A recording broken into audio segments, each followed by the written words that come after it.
propozycję, dla mnie to nie ukrywam, nie przesadzam, zaszczyt.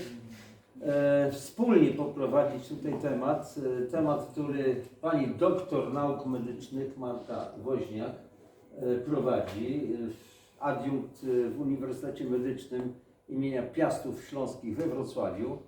Zajmuje się pracami naukowymi, prowadzi studentów, zajęcia ze studentami i głęboko siedzi w temacie nowotworów. I właśnie taka była padła propozycja, że ewentualnie razem, no nie, my. I teraz co ja mogę jako magister, inżynier, mechanik, maszyn rolniczy, konstruktor na temat nowotworów? No tak faktycznie popełniłem tą książkę, czy można uchronić się przed chorobą nowotworową, studiowałem, nie wiem, ta książka mnie dopadła, uciekałem od tematu. Natomiast tu jest fachowiec specjalista, bo ja owszem zajmuję się taką bardzo rozbudowaną publicystyką, śledzę najnowsze opracowania, zresztą na moim kanale na YouTubie obecnie coraz więcej audycji na temat genów, innych historii i pewnych przeinaczeń, przekłamań, kłamstw, manipulacji na bazie prac naukowych, które rozbijają w proch i pył pewne mity i tak dalej. No i cóż, pani doktor, oddaje pani głos. To ja się teraz przedstawię, przejmę na chwilę scenę. Szanowni Państwo, tak jak Janusz powiedział, zawsze pojedynczo mamy tutaj wykłady. Ale od jakiegoś czasu z Januszem można nas obserwować na jego kanale Barwy Zdrowia, jak prowadzimy wywiady, czyli w bardzo prosty sposób o bardzo trudnych naukowych rzeczach. Niesamowicie skomplikowany jest ten układ, który na co dzień nosimy. Począwszy od skali makro po skalę mikro. I tak jak powiedział Janusz, i tak jak wielu naukowców żyje, my chcemy dojść do prawdy i my chcemy wejść do najniższego poziomu prawdy, od którego wszystko się zaczyna. I właśnie w tych naszych wywiadach przedstawiamy profilaktykę zdrowia. Tak. I proponujemy metody na zachowanie doskonałego zdrowia oraz na powrót do doskonałego zdrowia. Ja w laboratorium zajmuję się właśnie najchętniej od wielu lat, ponad 15, nowotworami. I nie tylko ja, bo właśnie dzisiejszy temat będzie dotykał Otto Warburga, czyli był sobie taki naukowiec, który pracował w czasach Hitlera, jego ulubieniec, spotykali się na kawę i Hitler pytał, jak tam ten mój lek na raka, bo też chciał być z tego słynny, jak czytamy w niektórych opracowaniach. I w związku z tym, że ten wykład może być bardzo naukowy, to przyszło do mnie, że możemy go zrobić w sposób, zobaczycie Państwo, dwóch energii, dwóch światów. Naukowca, kobiety, który jest sfokusowany na odkrycia, na znalezienie terapii, i człowieka, praktyka. Ostatecznie dla naszych gości, dla naszych klientów, dla nas samych interesuje nas wtedy pozycja praktyka. Osoby, która wiele lat dotykała różnych rzeczy i ocenia, jest eksperymentatorem na sobie. Tak, to dokładnie tak i na innych przy okazji. Tu wejdę Marcie w słowo. Mówiłem Wam wcześniej, że ja nie mam własnych instytutów, a tu jest instytut, przedstawicielka instytutu, badania naukowe. Nie mam własnych laboratoriów, tylko korzystam z pracy, z wiedzy, z opracowań naukowych i wiecie doskonale, że w internecie jest masa informacji, ale w tej masie informacji Trzeba znaleźć prawdę. trzeba znaleźć prawdę, czyli zastosować sito. I wiecie co, że tym sitem bardzo często jest tak zwany taki chłopski rozum, czyli rozsądek. Ja nieraz zadawałem sobie pytanie, a jak było 100-200 lat temu? A jak było 5000? A jak było 5000 lat temu? Czemu powiedziałam akurat tą datę? Nie Jak wiem. myślisz? Bo od tylu lat mniej więcej. Jest medycyna chińska między innymi. I aloes.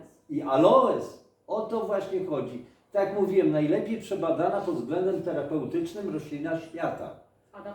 Adaptogen kapitalny i tak dalej. Tylko trzeba umieć z aloesem też postępować, wiedzieć jak go przyjmować, jak we wszystkim. Dlatego ta wiedza, dlatego wszelkiego rodzaju tego typu kuracje, słuchajcie Państwo, powinny być przeprowadzone pod kierunkiem praktyka, który już na własnym, że tak powiem, organizmie wypraktykował, oprócz tego, który już ma wiedzę, bo jeździ na szkolenie i tak dalej. I każdy się chyba z tym zgodzi, no trzeba mieć pewną wiedzę.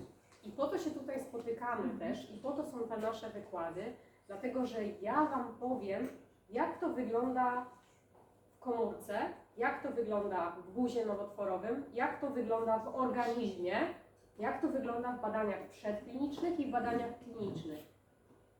Ale Janusz wiele lat pracuje z tymi produktami i on ma efekty, tak zwane, my to nazywamy clinical studies, ale cases, czyli przypadki. Ma osoby, ludzi żyjących, którym to zaproponował, oni sprawdzili i są chodzącym dowodem dla samych siebie, co się zadziało.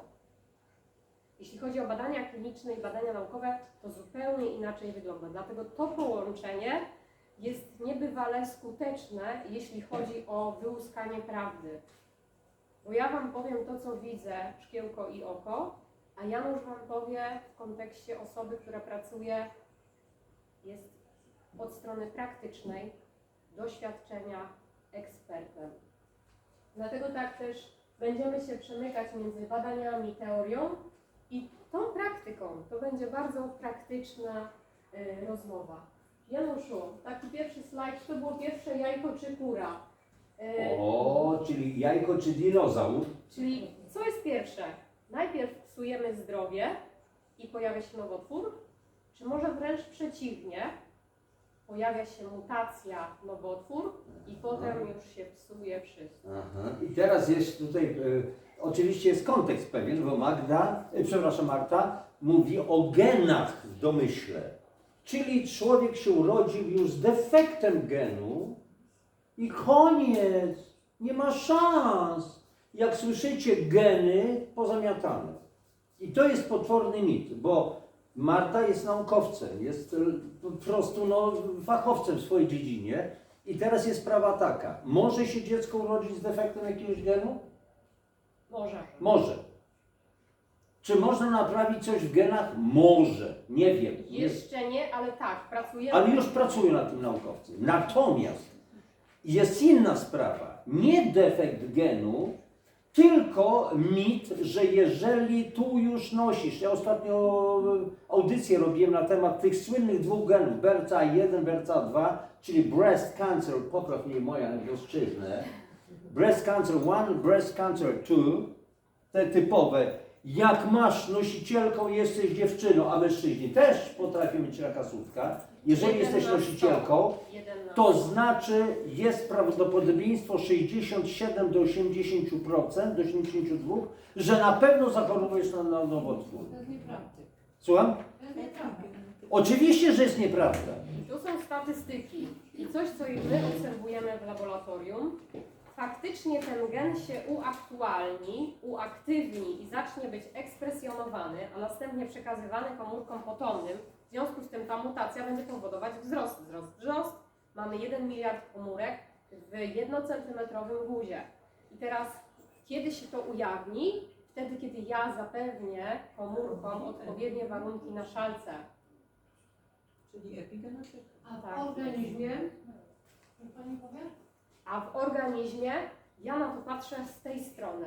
Jeśli była babka, była matka, one jadły określone rzeczy, żyły w określony sposób, tak, to co przekazały córce? U nas było tak, kochana, uważaj na siebie, ale jeśli córka zdecyduje, ja robię zupełnie inaczej, mamo, jest bardzo duże prawdopodobieństwo, że ten gen nie będzie ekspresjonowany. Tak, i teraz okazuje się, w 2000, jak dobrze pamiętam, 17 czy 18 roku, tu może być pomyłka, The Lancet Oncology Największy. opublikował, taka sobie gazetka, wiecie, taki tabloid, taki byle jaki tam. Nasza Biblia. Bible, jak PubMed, opublikowane badania. Uniwersytet Southampton, szpital medyczny, badania profesor Diany Eccles, plus dodatkowo później dochodziły badania Uniwersytetu Stanforda i wielu innych, w Exeter na przykład, okazuje się jedna wielka, przepraszam, moim językiem emocjonisty powiem, jedna wielka ściema, czyli mit. Ja to mam akurat audycję, podaję linki do angielskich opracowań, właśnie do Lancet Oncology, żeby nie było, że jakaś tam przypadkowa strona, tylko strona tego pisma. Daily, nie pamiętam, ale w każdym razie angielska gazeta też opublikowała bardzo konkretne badania. Wiele prób naukowych, które trwały kilka lat na potężnej populacji pań, tam chyba było prawie 3000 dziewczyn, badano od A do Z. Okazało się, że to jest mit z tymi genami. Żeby uruchomić gen, potencjalne zagrożenie, to musi zaistnieć niejednokrotnie szereg warunków, szereg faktorów, kilkanaście lub kilkadziesiąt naraz, żeby ten gen uaktywnić, zaktywizować. I teraz, czy można zaktywizować? Tak jak Marta powiedziała, stylem życia. Wiecie co, jest taka anegdotka, na pewno ją znacie, o dziewczynie, która gotowała szynkę na święta i zawsze obcinała gdzieś tam końce tej szynki i tak dalej. W końcu męża zainteresowało, czemu ty to obcinasz? Bo mama tak robiła. Pyta zięć matkę teściową, dlaczego mama to robiła, że obcina? Bo babcia to robiła. W końcu docierają do babci, czemu babciu to robiłaś? Bo ja taki miałam mały garnuszek, ta szynka była, to musiałam ją obkroić. Czyli w genach przekazywanie pewnych wzorców, informacji, szablonów, matryc, które można zmienić. Ja mam zupełnie inną matrycę życia, inny szablon. Tak jest. I odpowiadając na pytanie, czy metabolizm komórek nowotworowych musi się zmienić, w sensie komórek zdrowych musi się zmienić i wtedy następuje progresja i rozwój nowotworu, inicjacja, czy wręcz przeciwnie, to warunki, w których dana komórka żyje, stymulują właśnie zmianę sposobu metabolizowania substancji. I na to pytanie chciał i w zasadzie odpowiedział pokrótce Otto Warburg, ten słynny naukowiec, który wtedy prowadził badania dla trochę Hitlera i dlatego miał spokój, bo wtedy tamten świat troszeczkę nie mógł dobrze funkcjonować, za co też oczywiście dostał Nobla. I co odkrył? W warunkach tlenowych, czyli nie ma hipoksji, jest super, wszystko fajnie, komórki nowotworowe wybierają sposób oddychania zwany glikolizą tlenową. I ta glikoliza tlenowa od 1931 roku, kochani Państwo, jest badana w komórkach nowotworowych różnych rodzajów. Co ona powoduje, co ona daje, dlaczego jest wybierana przez komórki nowotworowe. Jak ona niesamowicie je podkręca do tego, aby one wzrastały, aby one były niewidoczne, jeśli chodzi o układ immunologiczny, aby były zdolne do naciekania i do przerzutowania. I te Czyli metastazy. Tak, i te wszystkie badania skłaniają się teraz ku temu, aby ten rozregulowany metabolizm w komórkach nowotworowych był takim targetem dla terapii przeciwnowotworowych. I mnóstwo terapii obecnie badanych i mnóstwo badań opiera się teraz właśnie na tej niesamowitej właściwości komórek nowotworowych do zakwaszania środowiska. I tutaj tak naprawdę nie znamy odpowiedzi jeszcze dokładnie na to pytanie, co było pierwsze, czyli najpierw dysregulacja metabolizmu przez mutację i potem wybranie tego sposobu, czy wręcz przeciwnie, warunki sprawiają, że komórka nowotworowa świetnie się czuje i wybiera ten metabolizm intencjonalnie i przechodzi jest przyczyną raka. Najważniejsze, co byśmy mogli powiedzieć o tym metabolizmie nowotworów, to szereg ich właściwości wynika z tego, że tam w nowotworze jest totalnie zaburzona równowaga kwasowo-zasadowa. To daje komórkom nowotworowym w pewien sposób Otwiera drogę do nieśmiertelność. rozrostu. I Tak. teraz popatrzcie, ciekawa historia, bo generalnie oficjalna medycyna, to jest moje słowa, pani doktor, pani tego nie słyszy, nie widzi, nie czuje. Oficjalna medycyna mówi, że nie istnieje coś takiego jak zakwaszenie. Jest klasyfikacja, międzynarodowa klasyfikacja chorób, była tak zwana ICD-10, teraz ICD-11. Nie ma tego w klasyfikacji, bzdura.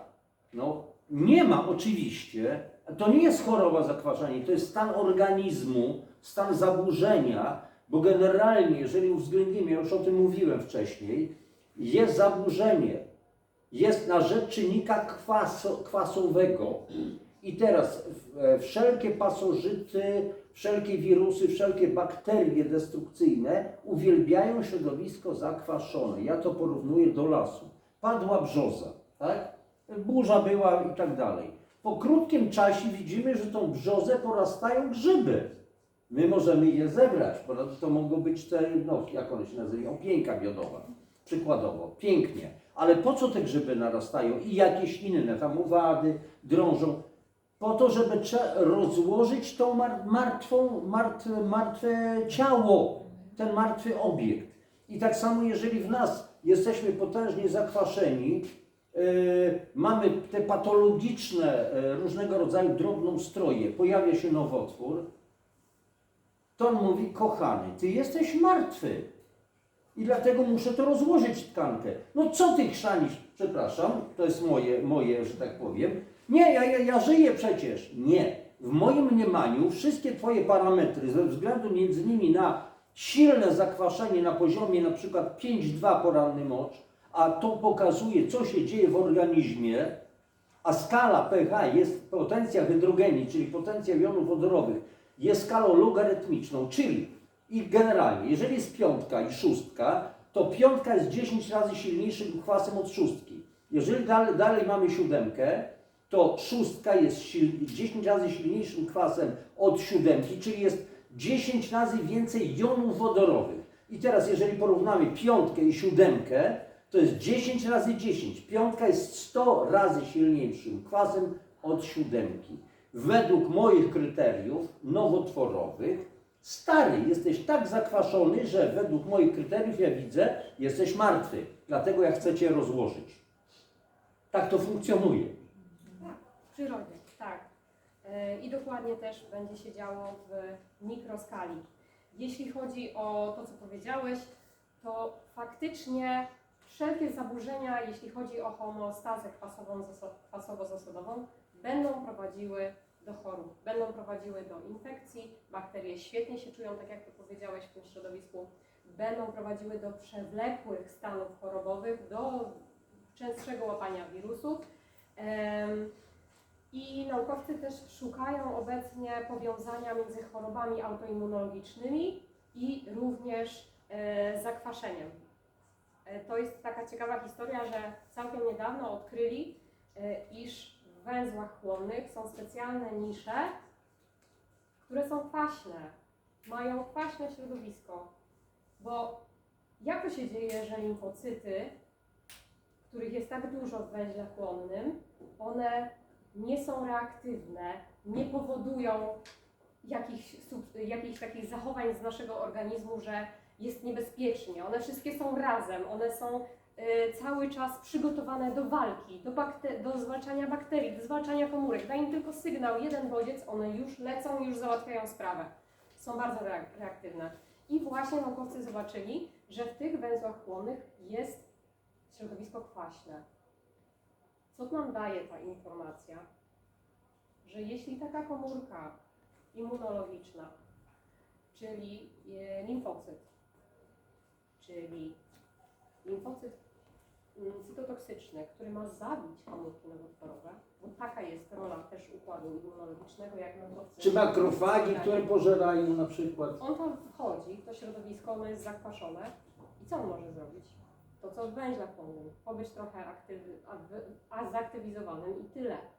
nie zrobi nic więcej.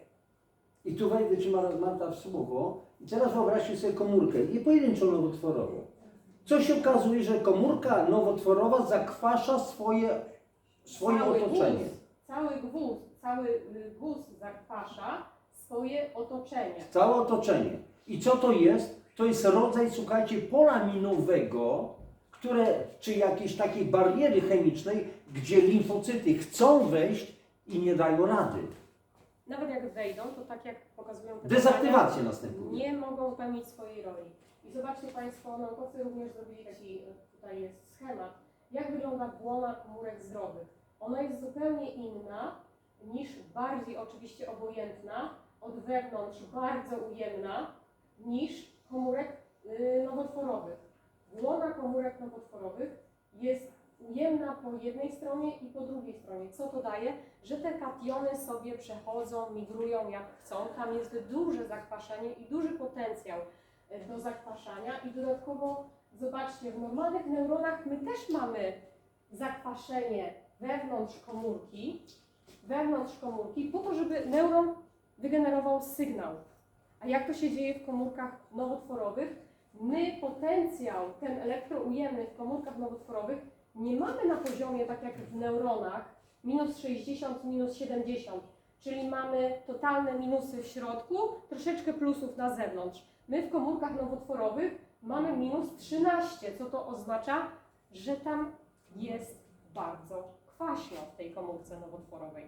Minus 70, a minus 13, to też są ostatnie odkrycia badawcze, sprawiają, że ta komórka ma zupełnie inną błonę, zupełnie inny przepływ i całe to środowisko jest, tak jak to powiedziałeś, pięknie przystosowane do tego, żeby zostać na długo. I tutaj Marta, jeżeli pozwolisz, to znowu wejdę w słowo. Wyobraźcie sobie normalną komórkę, naszą komórkę. Bo to, co Marta powiedziała o tak zwanym potencjale elektrycznym komórka. Wyobraźmy sobie, że to jest taka rodzaj piłeczki. Na zewnątrz oczywiście jest błona komórkowa, która jest mózgiem komórki, nie jądro komórkowe. To błona komórkowa decyduje, co może do komórki wnikać, czego nie dopuścić, ale u zdrowego człowieka ten potencjał przeciętnie zdrowego człowieka to jest mniej więcej 70-90 mV. I teraz, jeżeli ten potencjał spada, to dzisiaj jest mierzalne, na poziom 40 mV niżej, to o czym mówiłaś o neuronie, komórkach neuronowych na 13, wiadomo, że to już będzie nowotwór. 13 A więc to już jest metoda nawet diagnozowania. Jeżeli spada ten potencjał elektrostatyczny, pojawiają się ciężko choroby, między innymi w tym momencie nowotwór. Zaraz Dorotko, jeszcze już chwileczkę. I teraz popatrzmy. Ta komórka, jeżeli tam jest odpowiedni potencjał, ten 70-90 mV to jest jak mocno napompowana piłka.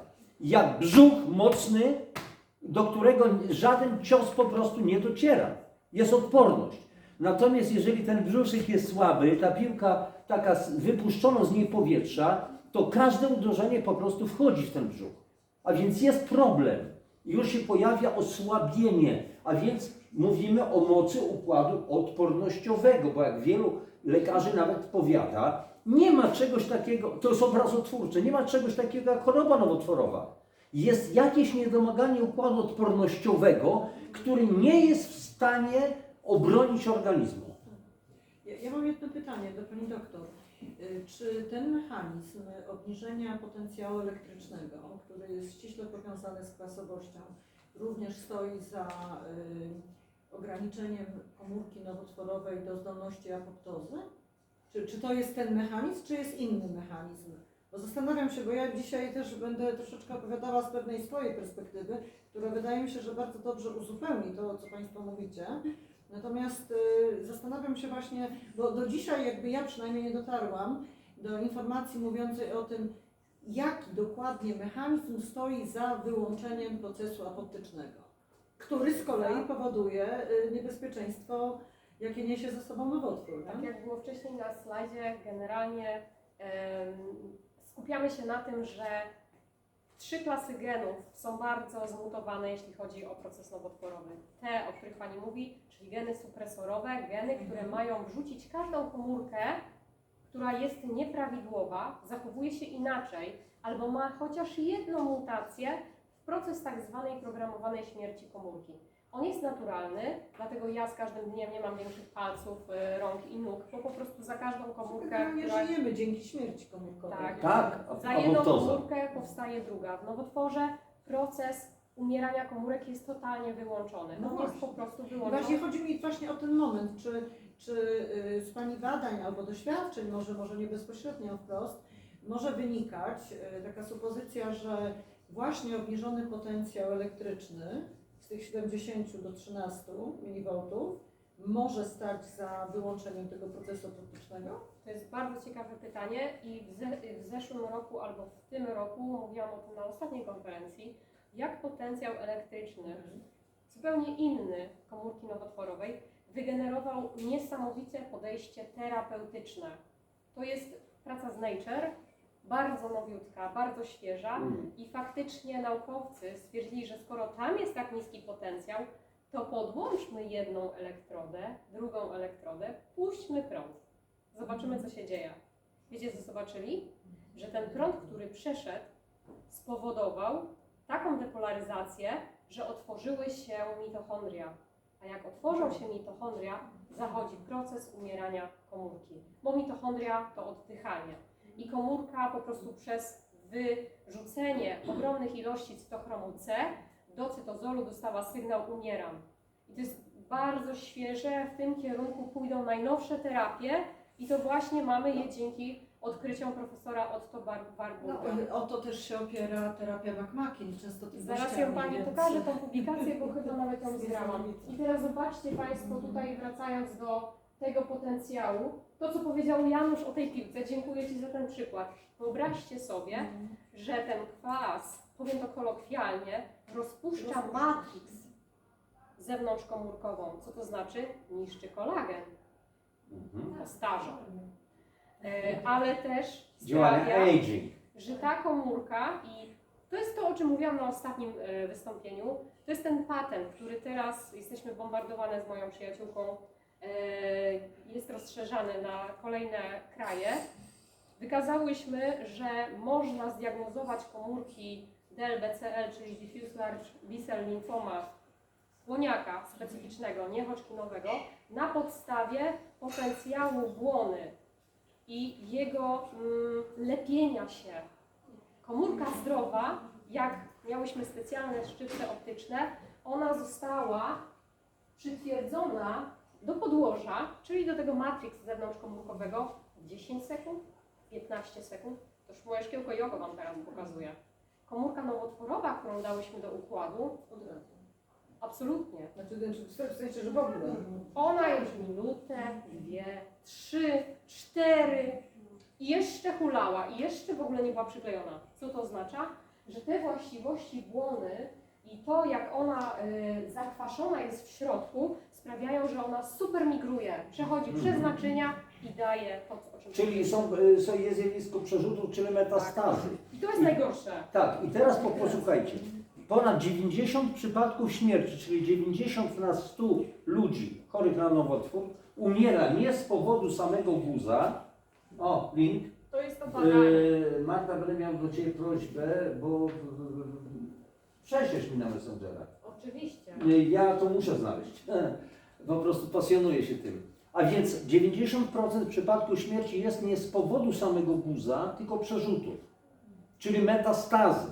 I teraz na czym polega metastaza? Wyobraźmy sobie mniej więcej XIX wiek, Europejczycy, już koniec? Dobrze. Kolonizują przyszłe Stany Zjednoczone. No więc gdzieś tam tratwy, stateczki wpływają na Mississippi, Missouri i tak dalej, płyną. O, tu jest fajne miejsce na faktorię. Dobra, okej. Więc już zasiedlają. Później grupa następna gdzieś tam wypływa i dalej. Oczywiście wybijają tam Indian, wybijają bizony. Oczywiście to jest tylko bardzo luźna metafora. Ale piękna. A wiecie, jak się oni komunikują? Które miejsce wybrać? O tym mówi z kolei ta publikacja. Czyli frekwencja, wibracja Częstotliwości, wibracje. komórek nowotworowych tak, ten prąd, który może przez nie przepływać właśnie dzięki temu, że są kwaśne, sprawia, że, no tutaj jest to tak pięknie napisane, voice, naukowcy nagrywają Głos. głos, śpiew komórek nowotworowych. Jeśli jest nowotwór w jednym obszarze ciała, on zaśpiewa, czyli tak zwaną frekwencję uwolni poprzez swoją kwasowość do innych obszarów ciała i skomunikuje się, no bo słuchajcie, jak to jest? Zastanawialiśmy się kiedyś nad tym, mamy głos w jednym miejscu. Jak to jest, że on się robi duży w innych miejscach? Te komórki się komunikują ze sobą. Komórki nowotworowe za pomocą, dzięki temu zakwaszeniu, komunikują się ze sobą, gdzie jest dobra nisza, Tak. żeby Gdzie jest założyć dobre miejsce. Takie przewodnictwo jak w baterii, prawda? I teraz właśnie, dlaczego mówię o tych rzekach? Bo załóżmy jest guz, jest wycięcie guza, jeżeli jest duży guz, nie ma co dyskutować, trzeba to zrobić, tak? Tylko za tym idzie z kolei wysyp tak zwanych Marta, poprawisz mnie ewentualnie, bo ja mówię zwykłym językiem jako niefachowiec, wysyp komórek macierzystych nowotworu. Ja to nazywam, ale to jest moja konwencja, zarodnikami. Bo to mi przypomina, wyobraźcie sobie grzyba. Spotykam grzyba w lesie, gdzie dobry grzybie, wykręcam oczywiście owocnik. Purchawka. No nie, najlepiej purchawka. Jak tylko ktoś tam nieświadomy kopnie purchawkę, czego nie należy robić, co się dzieje? Czyli można Wysyp. I zlikwidować teraz o po co prostu chodzi? I ten wysyp... grzyba, ale nie zlikwiduje się grzybni. Dlatego surgery, czyli wycięcie, musi iść w parze już teraz albo z radioterapią, albo z chemioterapią, bo to, co Janusz mówi, to już jest wszędzie w naszym układzie i lekarze chcą nie dopuścić do powstania przez wycięcie ponownego przerzutu. To nie tak, lepiej ale to by dalej jest- prosić organizm zamiast Ale to dalej jest wierzchołek urologowy, bo przecież wycięcie nawet 15 obszarów nie wpływa na proces nowotworowy jako taki. No więc właśnie o tym my mówimy. Właśnie o tym my mówimy. I teraz popatrzcie, na czym ta metastaza polega. Ta komórka macierzysta szuka miejsca jakiejś rzeki do przepływu, czyli do najbliższego naczynia krwionośnego, które ma przeciąć nożycami biologicznymi, wpłynąć, płynie, o, tu jest fajne miejsce. I teraz dlatego o co chodzi? Chodzi o to, żeby też nasze naczynia krwionośne były uzbrojone w metalowe pręty. I oczywiście to jest tylko moja metafora, rzecz jasna, czyli zbrojenie silne w kolagen. Już tu będzie utrudnienie do tego, żeby to przeciąć, czyli nadtrawić. Dobrze mówię? W pewnym sensie? One sobie też mówią do tej komórki śródbłąka, posuń się i wchodzą. Rosną się, czyli praca łokciami na przykład, tak? Czyli bandyckie wejście i sprawa załatwiona i znajduje to miejsce. Jeśli I teraz naczynie jest słabe, no to ono... to się one posuną te komórki w naczynku. A tak mówimy, no to Nie. dobra, próbuj. Uderzysz? Oddam, będzie bolało. I koniec, kropka. A więc już tu jest podstawa. I teraz pytanie, czym możemy to zrobić?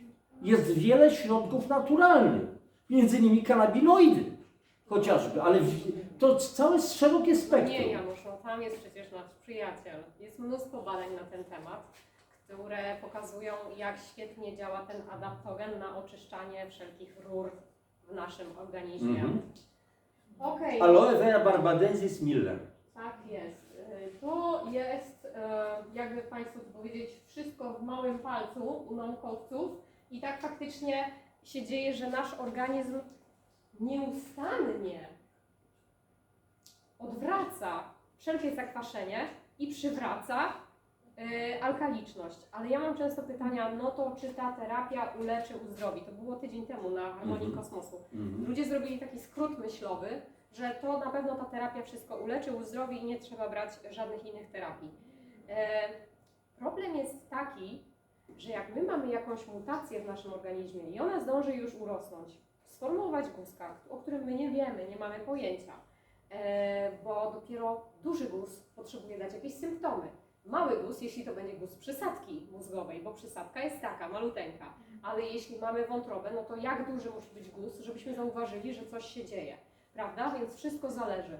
Mały guz w głowie zabije, mimo że jest łagodny, a duży guz na skórze może nas nie zabić. Dlaczego? No bo jesteśmy w stanie go wyciąć. I teraz przywracanie tej równowagi dzieje się nieustannie, tak jak pewnie mówiłeś wcześniej, poprzez oddychanie i poprzez te bufory, które mamy w naszej krwi, w naszym organizmie. Ale wyobraźcie sobie Państwo, że tak jak nowotwór potrzebuje od 10, 15, 20, 30 lat, żeby utworzyć tak dużą nową tkankę nowotworową, która da objawy, tak samo będzie się działo z naszymi organami. Nasze nerki cały czas, całe życie będą nam wyregulowywały tą równowagę. I teraz jeśli my nie dbamy o dietę i o przywracanie sobie tego potencjału poprzez regenerację nerek, poprzez dbanie o nerki, Tak. poprzez dbanie o żołądek, poprzez dbanie o układy naszego ciała, to co się dzieje? To my tak naprawdę, tak jak tu Urszula powiedziałaś wcześniej, pojawiają się złogi w nerkach, kamienie.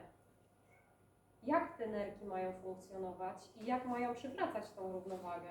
To jest to pytanie.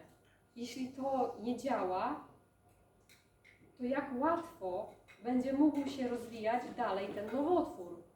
To jest pierwsza rzecz, o której możecie Państwo pomyśleć, że wraz z wiekiem powstają nowotwory, ale i symptomy się pokazują, ale i nasza zdolność do odwracania równowagi kwasowo-zasodowej niszczeje, tak samo jak powiedziałeś o śmierci, kiedy dzieje się śmierć, kiedy jest już tak duża depolaryzacja, że nasz organizm nie daje rady. To już mówiliśmy, jak niskie pH pomaga nowotworom. O jednej rzeczy nie wspomnieliśmy, a to są najnowsze badania. Jeśli jest zakwaszony organizm, to większość leków, chemioterapeutyków jest słabymi zasadami. To one tak naprawdę nie mogą działać. Nie działają. I też nie róbmy skrótu myślowego, że stosując terapię, to my się uzdrowimy, ale są badania bardzo świeże, które mówią o tym, że naukowcy jak podchodzą do tematu, to tak jadą na grubo. Dawali dzieciom saszetkę sody, tam była chyba chłoniak też jakiś. Dzieci, przyjmujcie to, odwrócimy równowagę kwasowo-zasadową i podamy Wam monoterapię i będzie lepiej działać. I słuchajcie, faktycznie, i było to widać na komórkach i na zwierzętach, to była pierwsza i druga faza badań klinicznych, było widać poprawę. Problem był taki, że dzieci wymiotowały, bardzo źle się czuły i miały biegunki, powiedziały, że nie będą jadły tej sody. W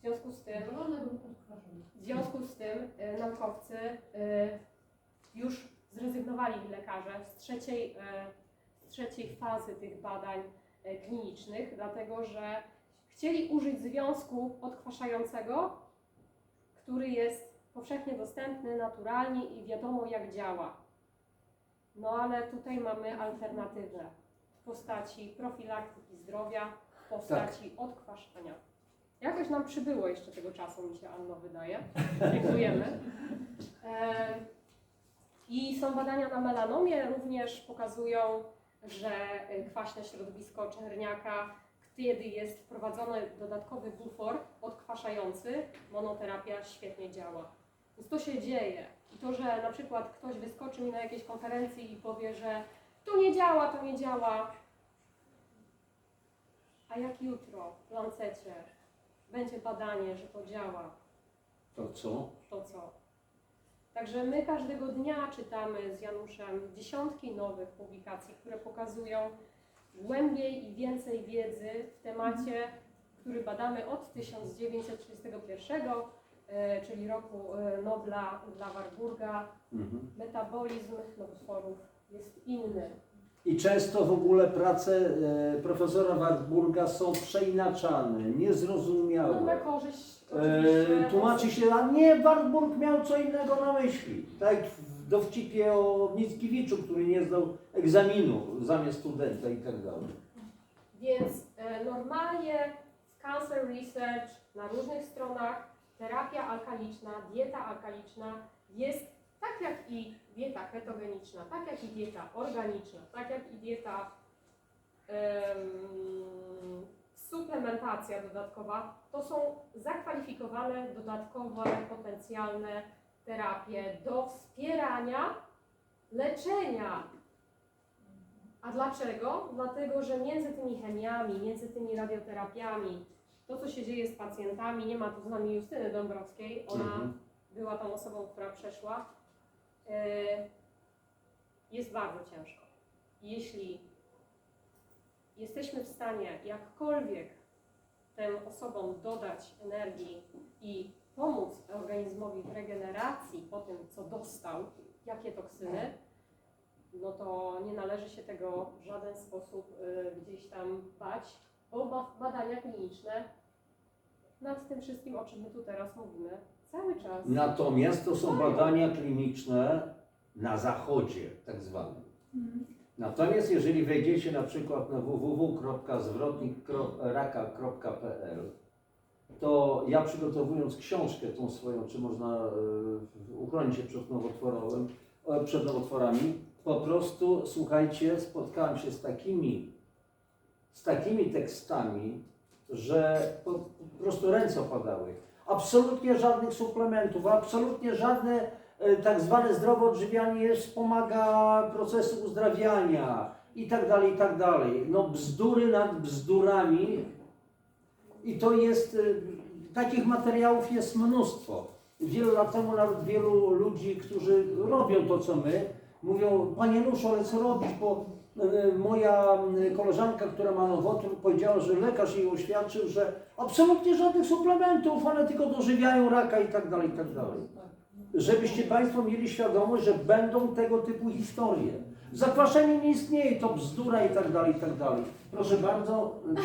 Tak, to się zmieniło. Istnieje, można napisać. Istnieje, można absolutnie się istnieje, to jest skontaktować. stan, to nie jest choroba. Można mnie śledzić, I to wszystko. żeby słuchać o zdrowiu doskonałym, czy ze mną, czy z Januszem. Jestem na Instagramie, jestem na Facebooku.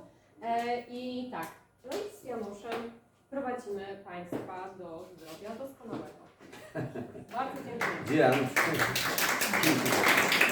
Dzięki, bo była wielka przyjemność, że mogliśmy razem, no Marta zaproponowała, to było mi bardzo miło. Jak wyszło? Cudownie. Dziękuję. Dziękuję bardzo. To teraz obiad. Bez próby. Tak, bez prób.